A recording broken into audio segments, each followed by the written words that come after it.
on the Eagles Sports Network from Learfield. Welcome to the EWU Athletics Flight Report, presented by TDS Fiber. Now, here's your host, the voice of Eagle Athletics, Larry Weir.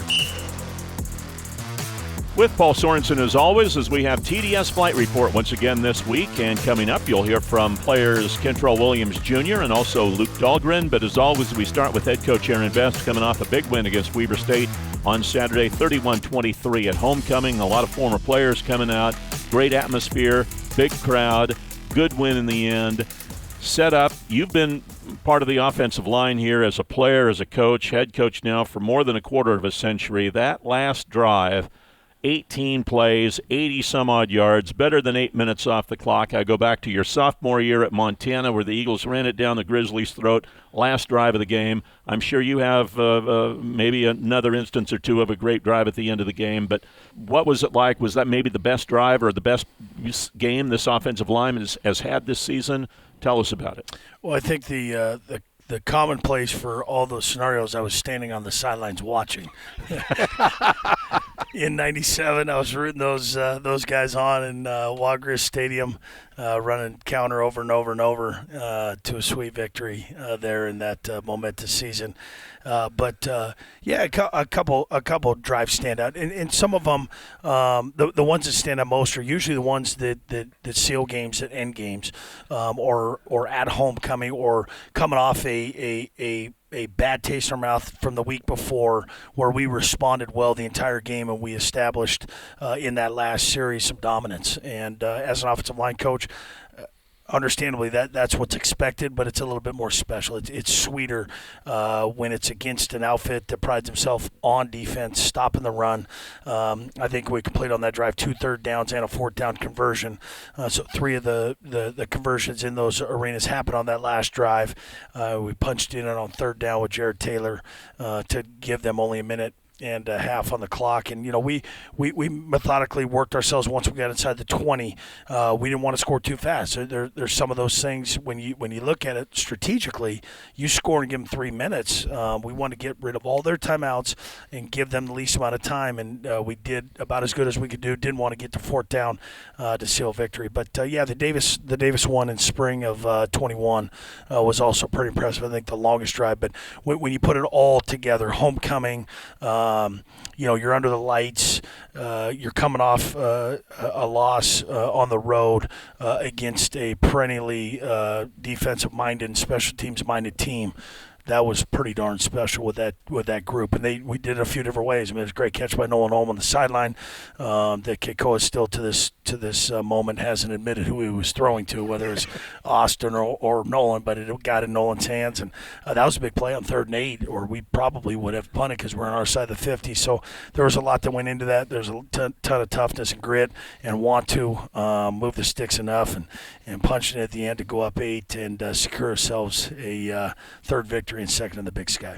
Especially over the last 20 years or so, this school has become kind of known as a quick strike offense where, 3-play, 4-play, 5-play, 6-play, 70, 80-yard drives, whatever it is, long passes, long runs, whatever it is.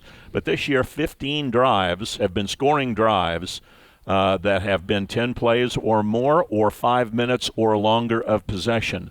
Has strategy changed, or is it personnel that's different, or is there anything other than coincidence behind it? Well, I think there's a few variables. When people think up tempo, they think strike fast, and that's the way we've kind of been up until the last couple years. And even last year, we had some quick strike drives.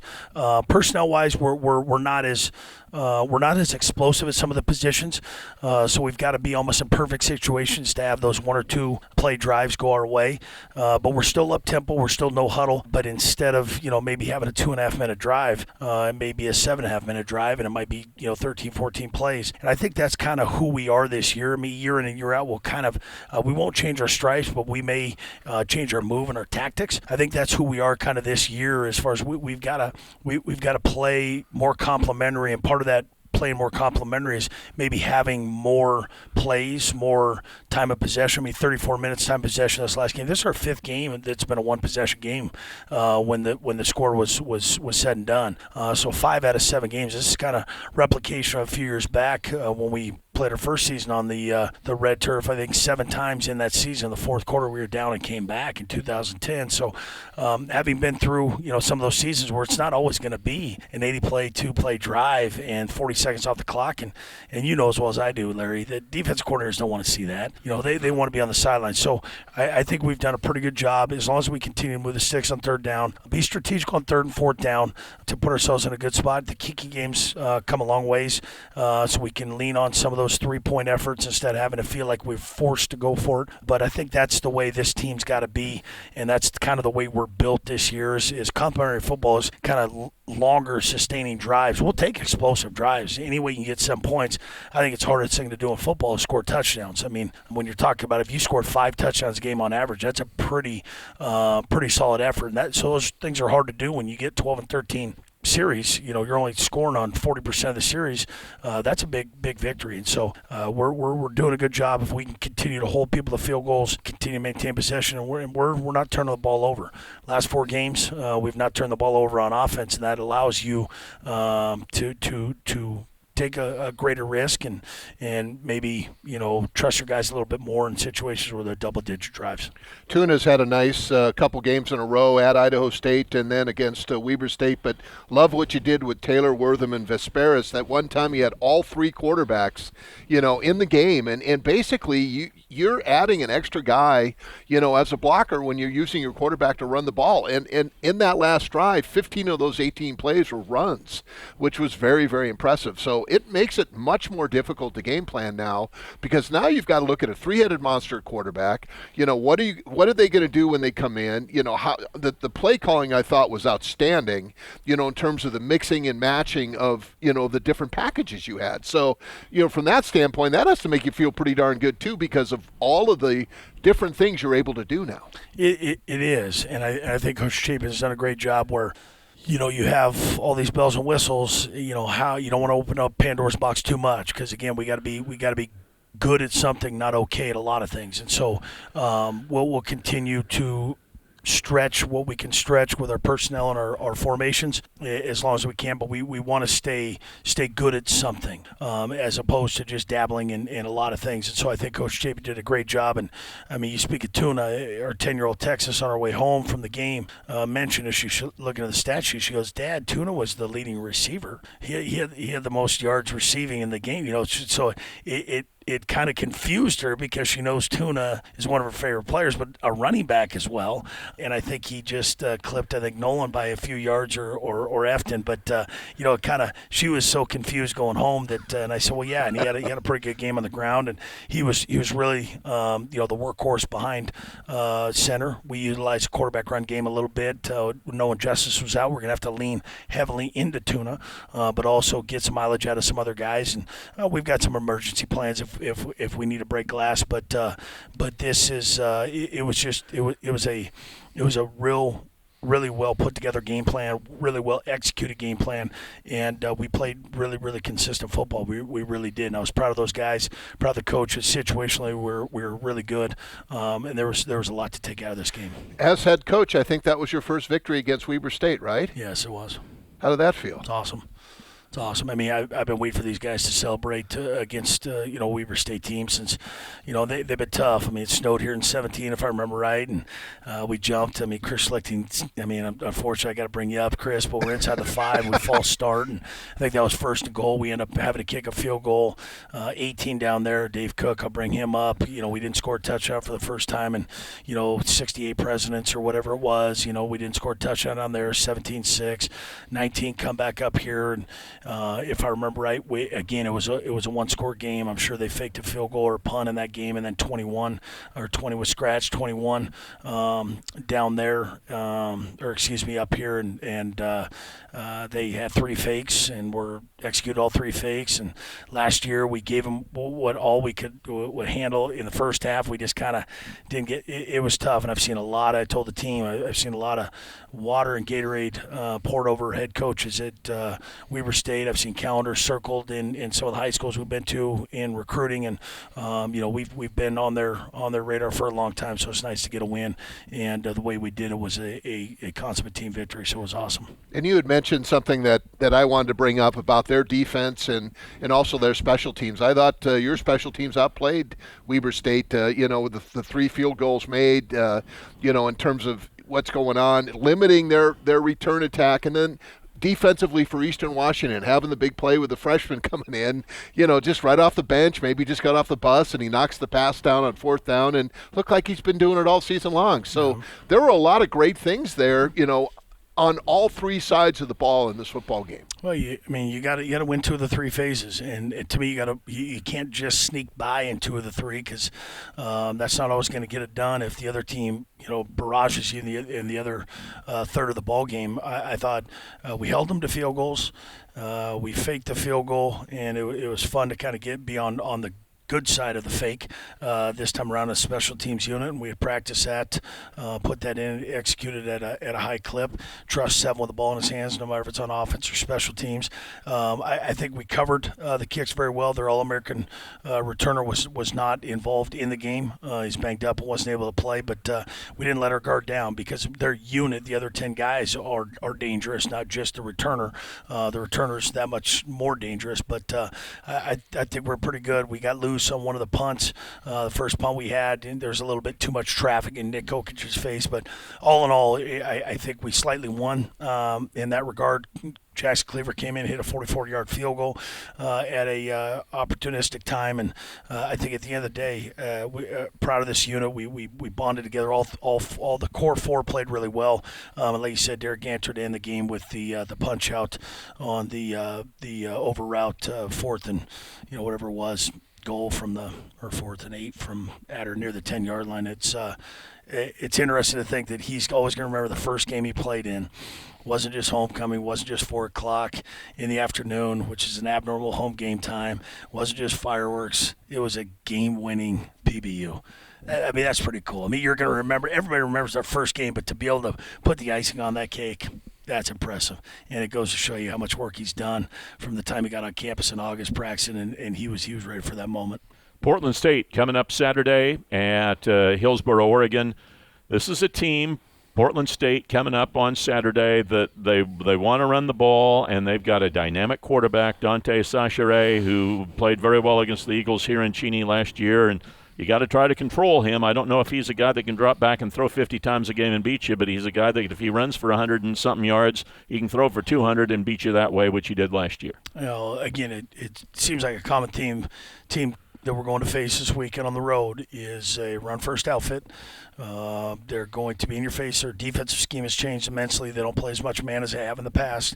So they'll play some quarters. They'll mix up some zones. They'll play a splash of man. We've got to have more pressure in the interior pocket on defense. We've got to push the pocket at D-tackle. We got to create some amount of getting them off the spot, but that's not going to be enough. We got to be able to tackle them. Dante last year was about as good as I've seen a quarterback on this red field. And he almost single-handedly won the game. They had a bunch of plays, had a couple trick plays, which Coach Barnum always has ready to call. They've kind of been back and forth a little bit, but they had a little bit of momentum. They're always a dangerous team. They're a salty offensive front. They get after you on defense, but Dante makes them go. Dante makes them go. We'll see what they do at running back. Their starter was out last week, so we'll see if he bounces back. I don't know what their situation is, but they throw schemes at you. They try to plus one you and add a gap or two with a hat with motions and formations and such. So we've got to dot all our I's and cross all our T's because this is they'll be ready for us. We got to be ready for them. Let's talk about Portland State's defense. In the past they've been a nightmare. They've been a pain in the tuchus, to say the least. But when you guys get things going on offense, you seem to really open up and kind of show some of their weaknesses. And I don't know if that is necessarily something that can happen this year, but I think it's going to be an interesting test because your strength on their strength, might be a good thing for Eastern Washington. Yeah, it'll be interesting. I mean, every year, Coach Barnum always has something up his sleeve. A couple years ago, we go down there and they snapped the ball every snap at 1 second. I mean, it was just methodical, and he kind of wanted to shorten the game. And before you knew it, it's like I think we had 3 or 4 possessions in the first half. They went for a couple times, extended drives, and then some they've been up tempo, and some they've been formation to the boundary, and some they've been 5 wide in their quarterback run game. So every week he kind of has a different flavor, and so when you get to in our case week 8, it's what flavor are they going to go with? Are they going to put a little bit of NAU with Montana State, or are they going to go with a different flavor, which they did against us last year? I mean, to put all that together and then be able to practice only so many things. But defensively, they're relentless. They'll get after you. They make a ton of plays behind the line of scrimmage. They're not as senior laden as they've been in the past. They've dipped into the portal a little bit. They're playing a ton of freshmen on their team, and those freshmen are playing well. So we undoubtedly have our work cut out for us on Saturday. We'll be on the bus. We'll get on the road Friday morning and kick that thing off at 1 o'clock on Saturday. Special teams are always a big deal, too, and you're playing in a stadium that could be a library sometimes. And so you're going to have to kind of create your own atmosphere and attitude out there. Is that something you're worried about, or is that something you guys have excelled at? Well, touching on a lot of different things, being around these guys for a long period of time. If those are if those exterior things are the motivating factors, then you might want to question as to why you're doing what you're doing. You only get 11 guaranteed in 23. You can't worry about the sidelines, the fans, the road, the league, the non-league. I mean, if those things are your concern, I don't know how narrow your focus is. And so we got to try to put a back-to-back games together that we feel good about from start to finish in all 3 phases to give ourselves a shot to play as well as we can against again a team on the road. We're trying to capture our second Big Sky road victory, and it's not going to be easy. They got beat at their own place last week against Idaho State, and that was Idaho State got out in front early, and then Portland State came back and then kind of stretched it. But I think special teams, once again, it seems like it's almost every week we talk about it, it's kind of can be a determining factor. Those hidden yards, whether it's returns or block kicks or trick plays. I mean, those take place. They got us on one last year for a touchdown in a very non-opportunistic opportunity where I think it was 4th and goal from like the 15, and they faked it, and the kid went in for a touchdown. And so we've got to have everything. We got to play fearless, but we also need to play focused. When we look at some of the stats, and you look at time of possession, you look at you look at 3rd down conversions, red zone conversions, turnover margin. Should field position be another thing that you look at when you start talking about stats? The team that wins field position wins the game more often? I do think you do. It's just hard because field position can mean so many things. What's a special teams block, whether it's a special teams return, whether they go for it on their minus 40-yard line as opposed to, on your plus 40-yard line. But I do think field possession and drive start really kind of shows you now. I think you got to dig deeper because it's not necessarily where you start like most things. It's where you end. So you could start deep and chance of you scoring are less, or start not as deep and your chance of scoring more. To me, looking at kind of how many points per drive is kind of the overarching piece, but it should be a correlation. And the closer you start to the goal line you're going to, the more points you should score. And a lot of those hidden yards are usually in the special teams arena. A lot of Western Washington kids on this team. It's easier to get to Portland for those folks than it is Spokane. In the past, we've had probably outnumbered the Portland State fans down there, and so is this a special game for these young men, knowing that there's going to be a lot of Eagles in the crowd and maybe more family for a lot of them than normal? Well, I think it's just another opportunity. We have, anywhere from 5 to 6 home games a year. So, the west side, Western Washington guys usually get an opportunity 5 or 6 times here in Cheney. When we do go there, it's almost kind of an extended, I wouldn't say a home game, but an extended version of seeing their family. And so it's nice to be able to get in town, let them see their family, roll around the lobby, grab whatever they need to grab, and hang out, do their thing. Because, with those early games, you don't have a ton of time on that Saturday to really, hang out and do much. So it's just another opportunity for those guys to be able to, hug and swap stories with the people that they love. And, when you only get so many of those opportunities a year, as much as I want them to take the advantage of the opportunity as much as they want to as well. So just another opportunity for us to get in front of our fans and our families and play as well as we can for 4 quarters on Saturday. Coach, thanks for the time. Good luck against the Vikings. Appreciate it. Thank you, guys. That's head coach Aaron Best. We'll have player interviews coming up in just a moment or two. We'll hear from Luke Dahlgren, offensive guard, in just a few minutes. But up next, Kentrell Williams Jr. on Flight Report, presented by TDS Fiber on the Eagle Sports Network from Learfield. Come visit the Plains, a 9-hole golf course and practice facility with 2 full-length practice holes, a 60-yard wedge area, putting green, and driving range. We are also now home to the new Plains Public House, a great place to catch the game and grab a drink. Located at 9810 West Millville Road, Cheney, Washington. Just 10 minutes from downtown Spokane. To find out more information, go to theplains509.com. That's theplains509.com. When you work around here, your day can go all over the map. You need a truck that takes on any task and keeps working hard no matter what crops up. Smart and tough trucks from Corwin Ford make your work easier, whether it's finding your destination or getting to work once you're there. So load up, head out, and no matter where you tow, you'll be on track to get the job done. Corwin Ford, family driven for over 100 years. And 2 tight ends in the game, and they both shift from the left side to the right side now. Out of the shotgun, Munoz fakes the handoff, fades back, pressure up the middle. He is sacked inside the 10-yard line. Matthew Brown comes in and gets the sack, his second of the year. Welcome back. Flight Report presented by TDS Fiber. Coming up this weekend, the Eagles take on Portland State, coming off a big win at home against Weber State last week. Time now for our player interviews. In just a moment, you'll hear from guard Luke Dahlgren. Right now, though, safety Kentrell Williams Jr. joins us.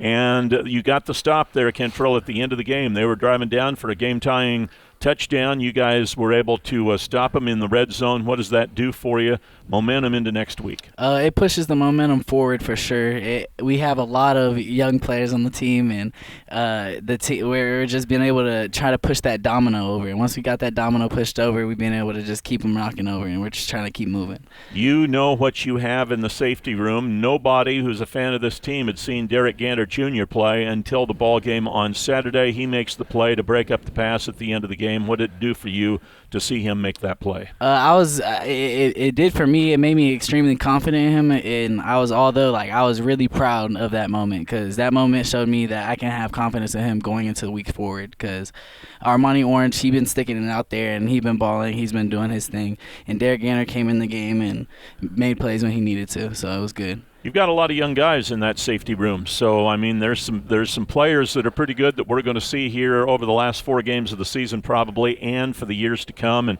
there's going to be a lot of competition there. Yeah, a lot of competition always. Kentrell, 6 tackles, tackle for loss. You've been a player the last couple of years that has really led by your example. And even though you're only a redshirt sophomore, you seem like you've been here about 12 years. So is it kind of fun, taking the young pups underneath your wing and just showing them by your actions on how to play? Yeah, I love it, because it helps me become a better player on the field and helps me become a better coach, because one day I want to become a coach in the future. So it helps me be able to do that and learn new things going forward. Defensive back is not an easy position now because of the way these offenses spread teams out. And one week it could be a run-heavy, attack. Next week it could be a pass-heavy. It could have balance. How do you kind of go from game to game when you have so many different offenses that try to attack you? What is your game plan each week to get better? Well, I just take it 1 week at a time, and when that next week comes, right after the game that Saturday, I go watch film on the next team. So that's just where I got to go to the next film, next team, and just take it on that day and try to win the day. Weber State, here at home the last couple of years, they'd won 4 in a row. They're a little salty. There wasn't a lot of love between you two guys out there. I love playing against teams like that. Did that kind of fire you up? Oh, yeah, I was fired up. I just had to take the game, take it personal. Every game I take personal, especially with us losing to them the last couple of years. It's just a personal game for me, because this is our team, and we got to take it together as a family. So, when you were in high school, you probably played multiple positions, probably played both ways, did all the things that high school kids have to do. Has that really helped you coming over on the defensive side in terms of playing safety? Yeah, I mean, I played both ways my freshman year in high school, but like when I got older to like my sophomore and junior year, I was more on just strictly defense. But it definitely helps me like with having an offensive mindset and knowing how receivers and like what different routes are going to be and stuff like that. So it's been nice. The offense hasn't turned the ball over, seems like forever, which is great. But you guys have. You've been turning it over. This was a game where neither team turned the ball over, so it was just a straight up dogfight really between two teams that hated each other and two teams that really needed to win. And pulling this out, is that helping you kind of get ready for another rival in Portland State on Saturday? Oh yes, that most definitely. I can't wait for this game, and I'm just ready for the game. Biggest thing for you, if you could get a hit, blow somebody up, you got to be careful because you have to be careful on the targeting side. But is that something you kind of look for? Are you always looking to try to get a pick or maybe get a turnover or punch out? What is your favorite thing, from that perspective? Well, honestly, I've been trying to get a turnover for the past couple weeks. I've been running to the ball as fast as I can every play and just trying to get there. So, but when I get there, I'm really trying to deliver a hit, make them like feel it for the rest of the game, feel me. Coach Cobb has been the coordinator now the last couple of years. You guys seem to settle in and really are picking up that defense. You like blitzing? I mean, do you like showing? Do you like disguising? What are kind of some of your things that are your favorites maybe in the way this defense plays? I love the fact that how we disguise a lot and we move around. Like I like messing with the quarterback's head and his eyes. That's a big goal for me. All right, in high school, you played at a pretty darn good program. Tell everybody what the record was your last 3 years of high school. I think you were like undefeated. Yeah, I was going to say like 36-0 or whatever it was. 2-time or 3-time state champion, Chandler High School in the Phoenix area. It was 5-time when I was leaving. After my senior year, it was our 5th state championship in a row. So the idea of bringing that championship mentality to a team, and the team struggled a little bit last year. Was it hard for you last season because of something that you weren't used to? Most definitely, it was very hard. But this year we have a lot of guys that we come in together, and I'm just trying to make sure that everybody has that mentality of we want to win every play and everything we do. So we're just trying to really just win. That's what the goal is, and win and make sure we're on top of all of our stuff and make sure we're doing our own like it's part of the process. So we just got to be part of our own process in order to win. So if you weren't playing football, what sport would you be trying to play? Yeah, that's a hard question. I love football, so. Did you play anything else in high school? No, I didn't. I ran track a little bit for the practice team, but we were able to only run track. So, who introduced you to football? My dad. My dad was a very big guy in football. He coached a lot. He played arena football. He played for the Arizona Rattlers, and he also had a tryout for the Cardinals, but that didn't work out at the end of the day. But we had his family. Do you remember the first team you played on? Yeah, it was the Chandler Diablos. How old were you? I was 5 years old. Wow. Tackle football. Tackle football at 5 years old. Yeah. What did that look like? I mean, I was did playing they with take 6 any and film? 7-year-olds. Did they take any film of it? Can you go back and watch? My dad has all the CDs and DVDs of all my film from me growing up. What does that look like if you go back and watch yourself playing at 5 or 6 years old? I was an offensive player more. I'll say that, and I love just being aggressive. I was just a little ball of energy. So. Yeah. I was a helmet with shoes on, and that was about it. That's how small I was.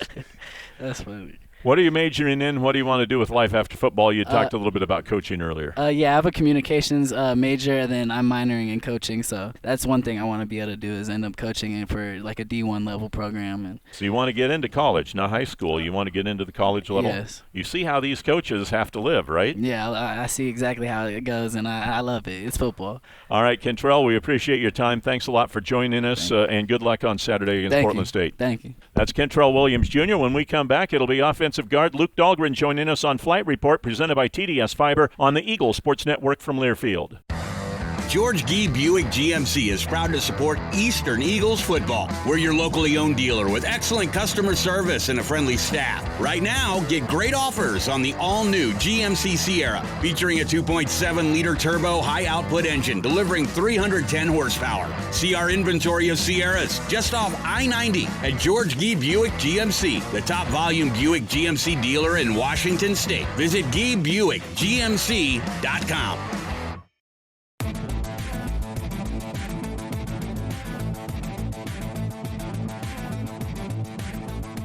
first and goal from the 4. Altair in the backfield. Visperas to throw. Swings it out. Altair at the 5. He'll walk in. Touchdown. Touchdown, Eastern Washington. Second touchdown of the game for Tuna Altair. His first receiving touchdown this season. And Eastern Washington back on top. 12:48 remaining fourth quarter. It's 23-20. Welcome back to Flight Report, presented by TDS Fiber. Eagles against Portland State on the radio. It starts at noon with our pregame show, 1 o'clock for the kickoff of this ball game.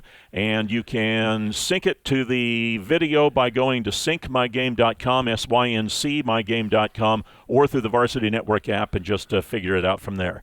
Guard Luke Dahlgren joins us now. I asked Coach Best in the first segment of the program, I'm going to ask you, is that the best game the Eagle offensive line has played this year? And the reason I'm asking that is because of the dominance of that last drive, 18 plays, 15 runs, and just a steady march down the field.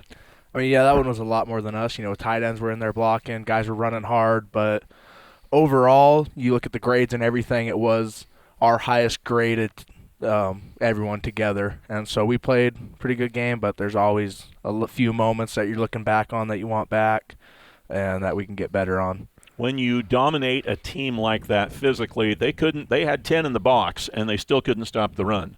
When you're dominating a team like that physically, what's it like? I mean, it's good to just get to roll the ball down the field like that. That last drive was, I mean, you look up, we start 10 minutes, you're thinking we get the ball, score, and then we might have time for one more, but then we just chewed the whole clock away, and yeah, it felt good to just lean on them. And I mean, we knew we were going to be able to convert when it came to those big third, fourth, and short downs, and yeah, we got it done. Last year you were the starting center. This year you're the starting left guard. Compare and contrast. It's different, a lot different. You know, center, you're making all the calls, and you know you got to worry about snapping and a little bit more. And then, so I'd say center's a little more mentally for you to worry about, where guard's maybe a little bit more physically. And depends on the scheme of the defense you're going against and stuff, but I'd say that's the biggest difference. You know, Luke, one thing that is impressive about Eastern offensive linemen, a lot of them gone on and played professionally. And the fact that you can play multiple positions, I think, would help if that opportunity presents itself at the next level. What do you do to really kind of get yourself ready? You know, do you think to dominate? Do you think, you know, to work together? What's kind of your mindset going into each game, you know, depending on who you're playing? Yeah, I mean, watching film, seeing what they're going to do. You know, some teams, with what they do with their scheme or what their players do, you might have to be a little more patient, read some stuff out. And then other teams that play a little more straight up, you can just go. And so it kind of depends, you know, looking throughout the week what you're going to see. Does it help from a standpoint of leadership being a captain? Does that take more added responsibility on terms of your shoulders with the overall program, especially on the offensive side? I think that would be a big deal. Yeah, for sure. You know, I try to, you know, wear a little more with that title, but at the end, you know, we got a bunch of good leaders, and I would think I would still be, you know, the same guy. I'm not the most vocal, so I try to, you know, speak up a little more since I got voted in for that. But other than that, try to be the same leader I would be without, and we got other guys who are the same. You know, I always thought being a captain was probably the best honor you could get. All the other stuff, if you're winning, you know, that seems to kind of follow on the honors side. But that says something about you because you're representing your teammates. On the other side, coming out that last drive, you guys come out and dominate. As an offensive lineman, that's got to be a great feeling, knowing that you're controlling a pretty good football team there that had a preseason Defensive Player of the Year playing middle linebacker, and they couldn't stop you. Yeah, no, that last drive was a great feeling to, you know, we dominated them, and just whatever we were running, they couldn't really stop it. It seems you go from one rival at Idaho to, you know, another one. It doesn't matter. Lost a tough game in Pocatello, come back and beat another rival in Weber State, and then you get to go play Portland State, which there's a lot of bad blood between the two teams, and it's going to be a very physical game, but that's got to make you feel pretty good knowing you're going to have a Donnybrook coming up on Saturday. Yeah, no, it's always, I mean, you always go in expecting it to be a physical game going in. That's this conference. You know, it's always going to be loaded, and so every game's going to be a good one, and got to bring our A game. All right, getting from Forks, Washington to Cheney, Washington can't be an easy thing. You got to loop around, don't you, down through Olympia and then come across that way? Or is there a ferry you got to go across, or how do you do it? So there's a couple that you can take the ferry through there, and yeah, and then you got the, you know, mountains there, so you either got to go up, around, and down, or you go down through Olympia and then up the coast, and yeah, takes a while to get back. So I've never been in Forks, so I took a little chance to read about Forks today. It's supposedly the rainiest city in the contiguous U.S., the 48 states. And it's also the home of a book series and movie series called Twilight.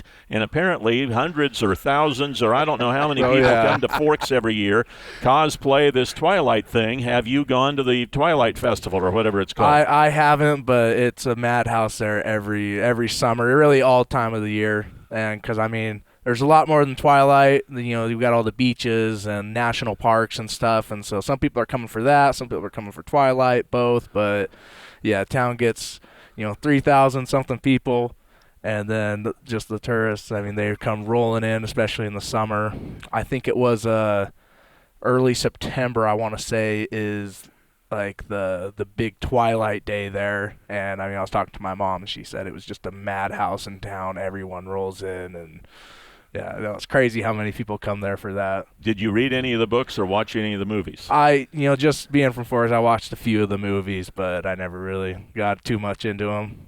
It is a big fishing area, so I'm guessing you are a fisherman. For sure. Grew up fishing since I can remember, hunting, and so. So on the bye week, did you get a chance maybe to go and not asking you to give up any of your special spots here because fishermen don't like to do that, but did you get a chance to go to maybe a place or two that you like to go to? I didn't. Bye week, I kind of just laid low, hung out.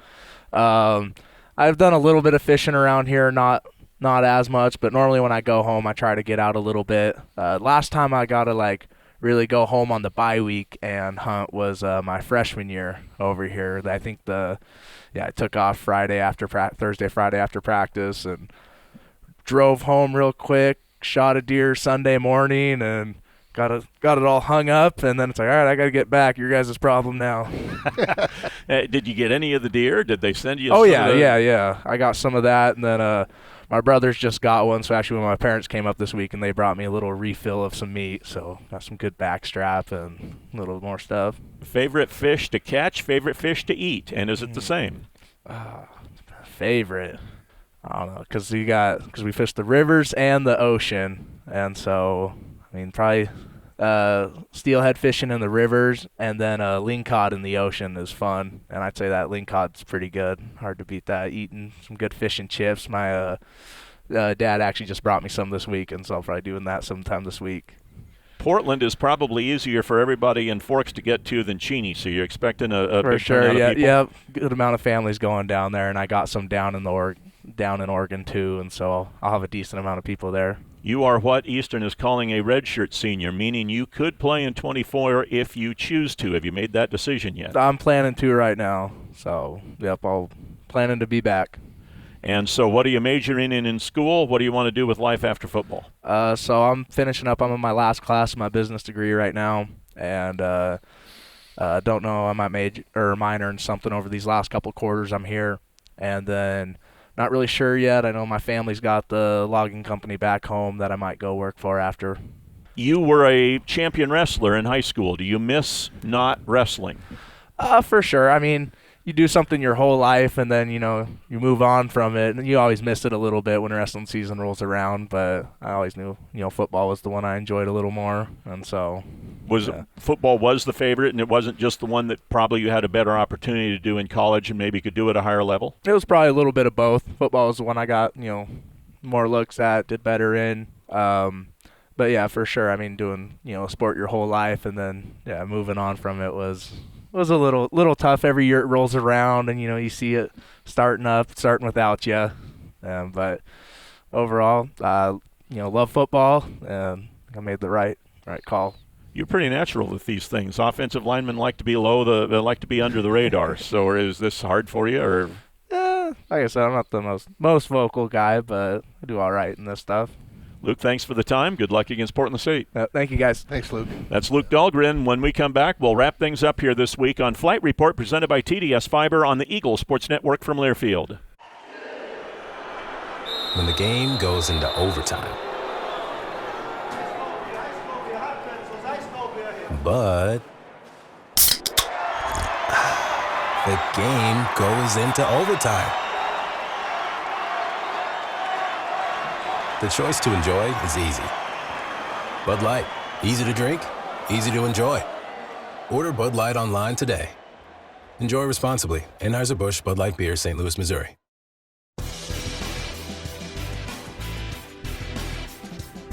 Brings Chisholm in motion toward the formation, now back away, rolling out Vesperis to the right side. He's going to keep it at the 5, into the end zone. Nice. Touchdown, not even touched.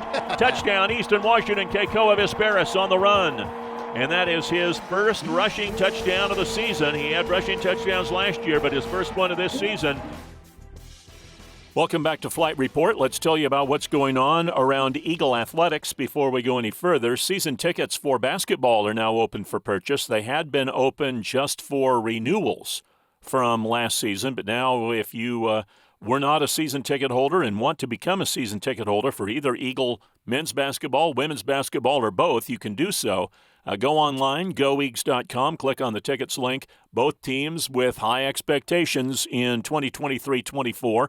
Eagle women picked to win the conference, according to the conference coaches in the coaches and media polls put out last week, with Jamie Loetta and J.D. Martin both named first team All Big Sky Conference in the preseason. So the Eagle women picked to finish first by the coaches, second by the media.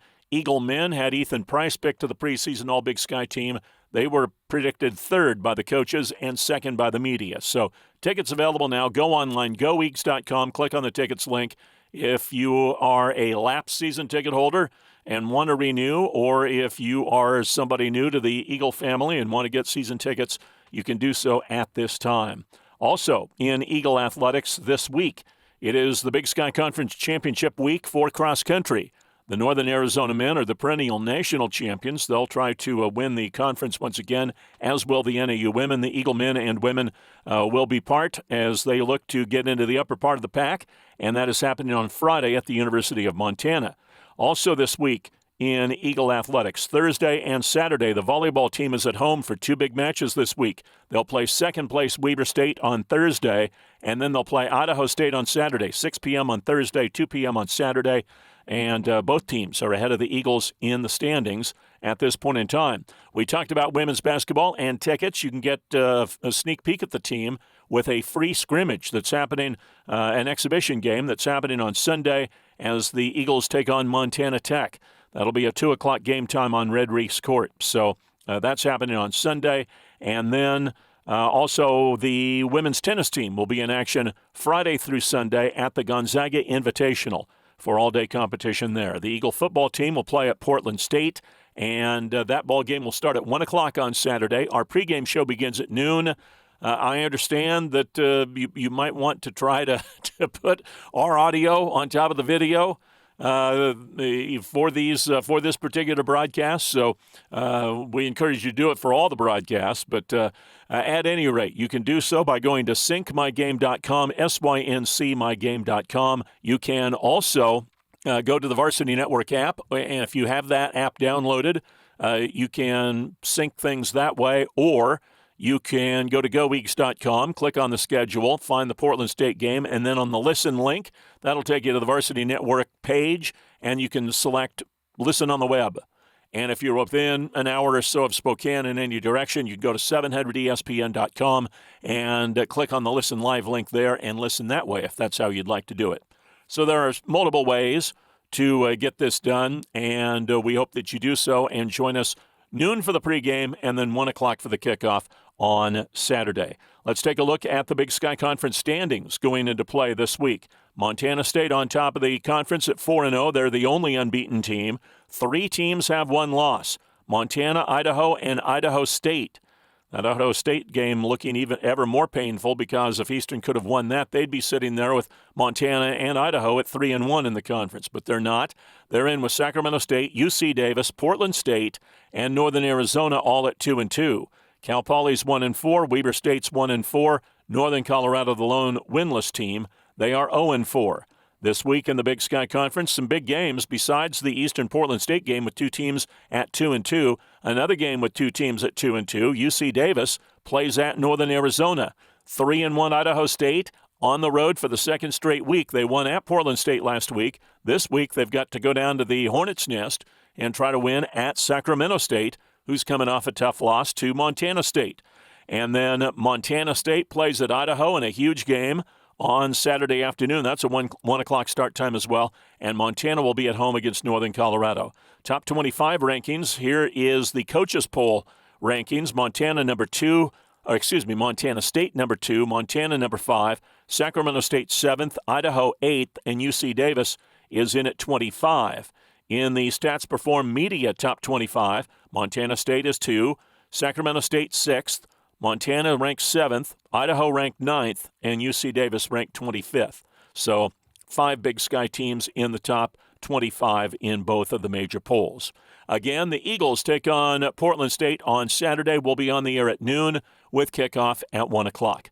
We want to thank you for listening. We want to thank all of our guests, head coach Aaron Best, also offensive guard Luke Dahlgren, and safety Kentrell Williams. For Paul Sorensen, I'm Larry Weir. Thanks for listening to Flight Report presented by TDS Fiber. We'll be back again next week here on the Eagles Sports Network from Learfield.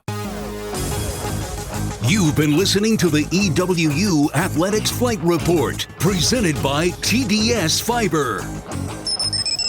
The preceding has been a Learfield presentation of the Eagles Sports Network.